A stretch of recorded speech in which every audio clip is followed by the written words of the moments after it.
Aujourd'hui, on plonge au cœur d'une crise du logement sans précédent. Construction en chute libre, aggravation du mal-logement, politique publique en stand-by, une attaque inédite contre l'État pour non-respect du droit au logement. Et pendant que la France peine à sortir de l'impasse, le Royaume-Uni tente une mesure radicale pour éradiquer la crise du logement. On décrypte ensemble une situation explosive. 2024, l'année du naufrage pour les promoteurs immobiliers. Si l'année 2023 était déjà compliquée, 2024 marque une véritable descente aux enfers pour la promotion immobilière. La Fédération des promoteurs immobiliers vient de publier ses chiffres et le constat est sans appel.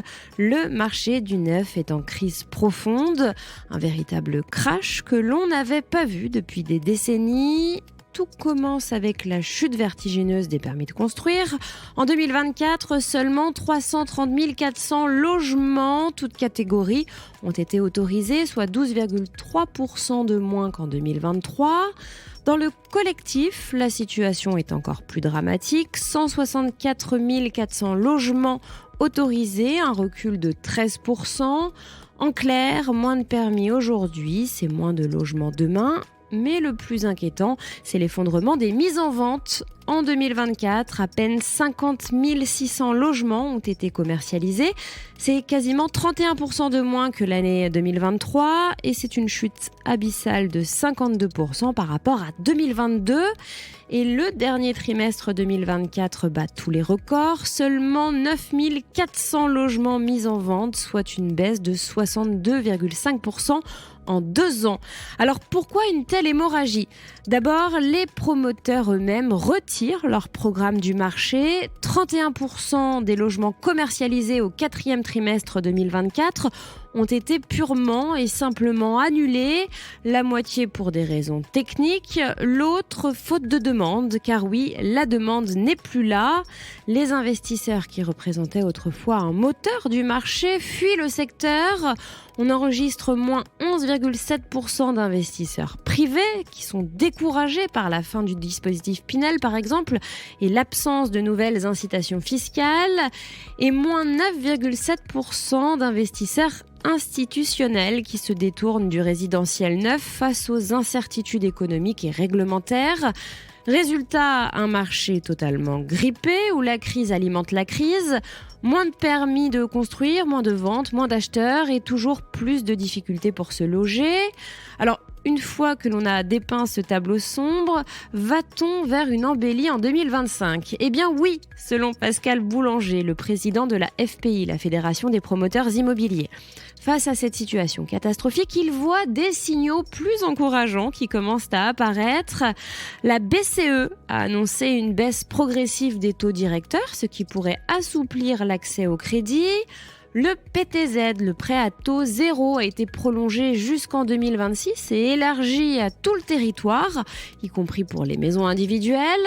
De nouvelles incitations fiscales sur les donations ont été mises en place pour faciliter l'accession à la propriété et un nouveau dispositif de logement locatif intermédiaire, LLI, avec une TVA réduite à 10% et une exonération de taxes foncières pendant 20 ans sous conditions.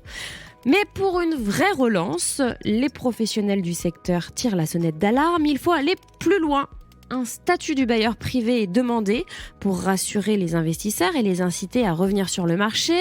Les promoteurs veulent également un soutien aux maires bâtisseurs, car sans permis de construire, pas de logement. Et enfin, les professionnels réclament une simplification des normes pour faciliter et accélérer la construction. Alors, 2025 marquera-t-elle le début du rebond ou faudra-t-il encore attendre 2026 avant que le marché du neuf retrouve des couleurs ? Affaire à suivre. Mal logement, un fléau qui s'aggrave, une politique qui s'enlise.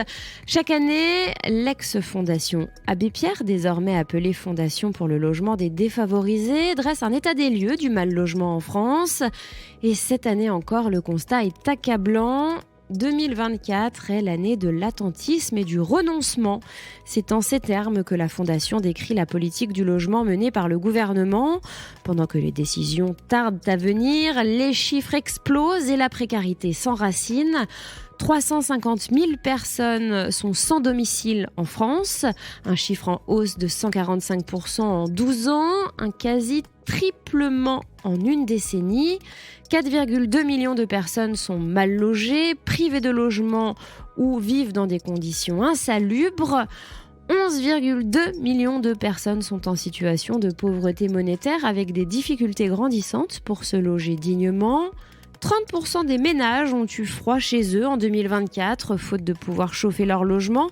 En 2020, il n'était que 14%. On peut dire que c'est le double en 4 ans. Enfin, 2,7 millions de ménages sont en attente d'un logement social, un record absolu alors que la demande explose. Et pendant ce temps-là, l'État est attaqué pour non-respect du droit au logement. Et oui, face à cet immobilisme, les associations ne veulent plus se contenter d'alertes et de rapports. Elles passent désormais à l'action. Le collectif des associations pour le logement, dont l'ex-fondation Abbé Pierre et la Fédération des acteurs de la solidarité font partie, a décidé d'attaquer le gouvernement, estimant qu'il ne respecte pas ses obligations en matière d'hébergement d'urgence, des sans-abri et de logements opposables. Alors il faut savoir que plus de 95 000 personnes attendent un logement alors qu'elles ont légalement droit à une solution en moins de 3 mois. Pendant ce temps, les dispositifs d'urgence sont saturés malgré un nombre record de 203 000 places ouvertes, mais ces solutions restent précaires, souvent temporaires et ne permettent pas un réel accompagnement vers un logement stable. Affaire à suivre donc pour cette action en justice inédite. Le recours a été déposé devant le tribunal administratif de Paris le 13 février dernier.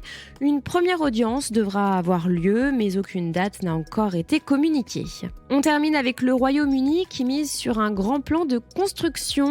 Pendant que la crise s'intensifie en France, d'autres pays prennent des mesures radicales. Au Royaume-Uni, un grand plan de construction a été lancé avec un objectif clair, 1,5 million de nouveaux logements d'ici 2030. Comment ? 100 nouveaux sites ont été identifiés à travers l'Angleterre pour construire ces nouvelles villes. Chacune devra accueillir au moins 10 000 habitations et elles comporteront des infrastructures essentielles comme des écoles, des hôpitaux, les transports évidemment. Alors ces modèles rappellent les villes nouvelles construites après la Seconde Guerre mondiale, mais la réussite de ce projet dépendra de sa mise en œuvre.